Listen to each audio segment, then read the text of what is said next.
Yo, what's up? Welcome back to another episode of the SWUS NBA Cup. We're in the quarterfinals here on Wednesday night. Hawks, Knicks, winner of that game plays the Bucks. Warriors, Rockets, winner of that game plays Oklahoma City. So we're in the quarterfinals. Going to go through both of them. Let's do it. All right, we got the Hawks on the road at Madison Square Garden for this one. The Knicks are laying 7. I do see a couple 6.5s out there, but for the most part, it's 7. Total sitting up at 237.5. Let's get into this matchup. We'll start with some injury reports. On the Hawks side, we got Jalen Johnson listed as questionable and Bogdanovich listed as questionable. So a couple question marks on the Hawks side. On the Knicks side, obviously no Mitchell Robinson. Precious Achiuwa is back, though.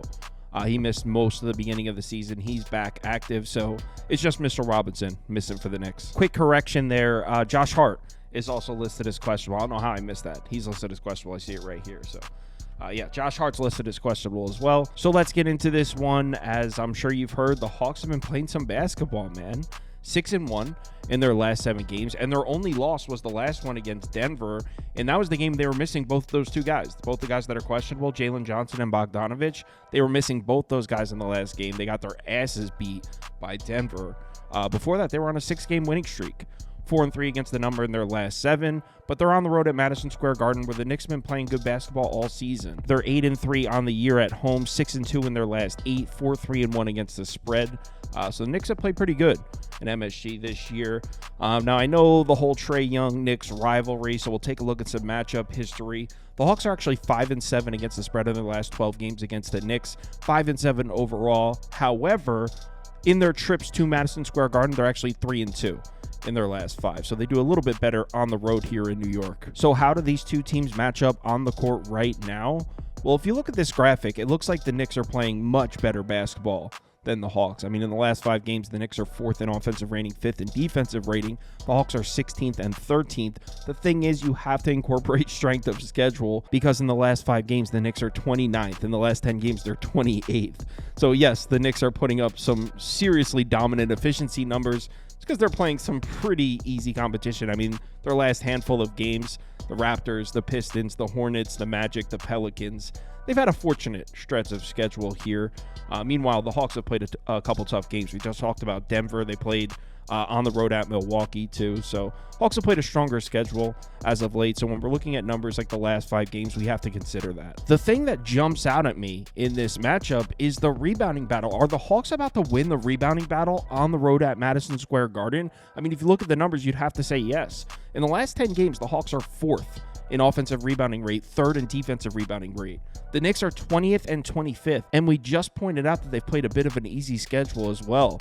So the Hawks have actually been rebounding the ball better than the Knicks, which is crazy. Knicks led the NBA in offensive rebounding rate last year. So are the Hawks really about to come into Madison Square Garden and win the rebounding battle? I mean, you look at these numbers, you have to say yes. Honestly, I think they might, based on the way they've been rebounding recently. Another thing the Hawks like to do is get out in transition. They're 4th in fast break frequency. Knicks defense, they're 6th in frequency, meaning they're good at limiting their opponents' fast break opportunities, but just 18th in efficiency.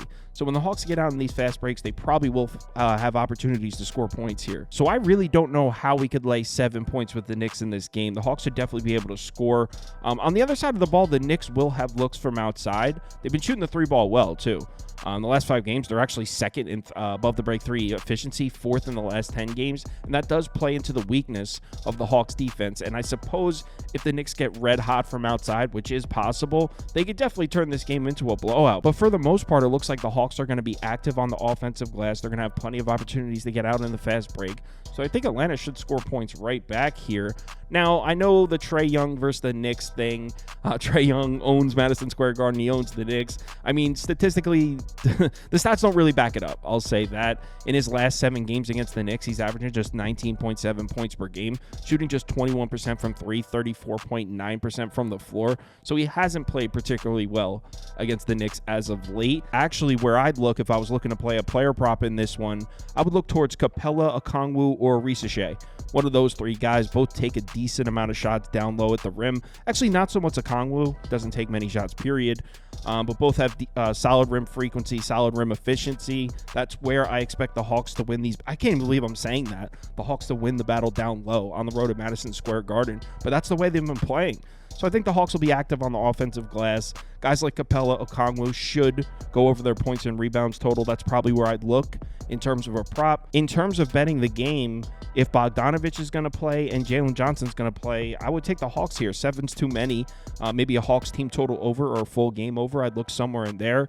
7's too many, though, if both those guys are going to be on the floor. So it'll be Hawks or pass, one of those Hawks players, points and rebounds over, something like that. Next game, Golden State on the road in Houston. The Rockets are laying 2 points at home in this one. Total sitting at 222, pretty much 222 and a half. Let's take a look at some injury reports here. Golden State's still going to be without DeAnthony Melton. That's not new. He hasn't played in a while.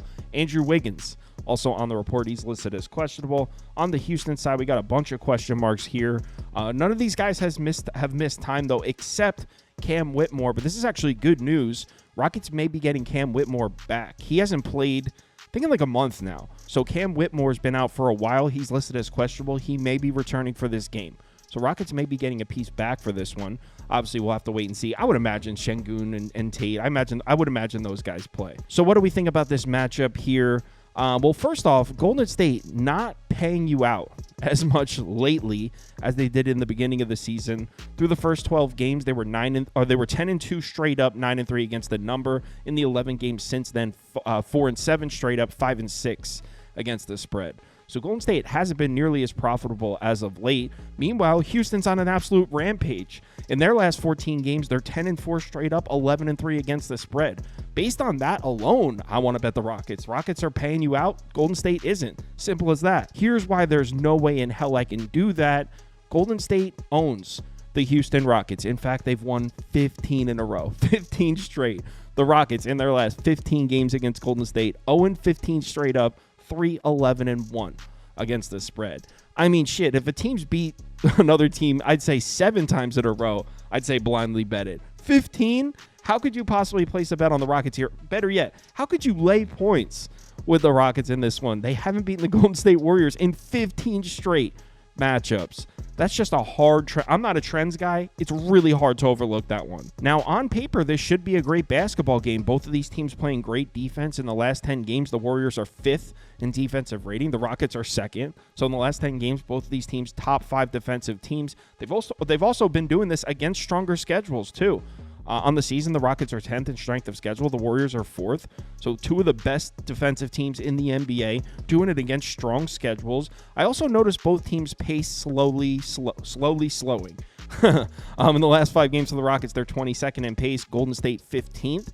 Both faster paced teams on the year, but both slowing down a bit. Also, neither of these teams have particularly nice looking offensive ratings here. In the last 10 games, Golden State 26. Now Steph Curry missed a couple games in there.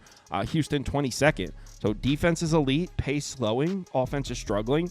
Tell me we're not looking at an under, and it's hard to argue with that. Also, what does Houston do offensively? They get out in transition. They're 8th in transition frequency. Also, they run a lot of pick and rolls. Well, they're 11th in pick and roll frequency. Plays right into the strength of Golden State's defense. They're basically top 5 against both.